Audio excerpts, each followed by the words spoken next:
Ну, сгреешь, бродяга. Волчара. А что-то я не пойму. А что не снимает? Почему ничего не видно?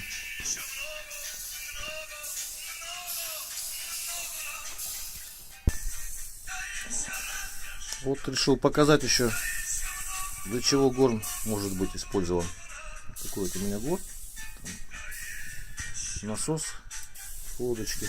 Это вот как-то с армянами резали барана, научили меня шиш-быш готовить. То есть, знаете, научили готовить. Я посмотрел.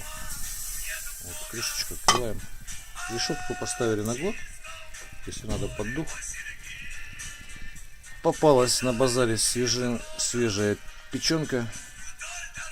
Сердце легкое, кусками большими режете. Лук. Мясо, лука примерно надо, чтобы столько же, как и мясо, наверное, было. Можно чуть поменьше. Там, не знаю, по вкусу, для любителя. Соль. Вот это все. Вот готовится. Так. Это вот поддув включается. Вот включили поддувчик. Надо, чтобы сильно кипело.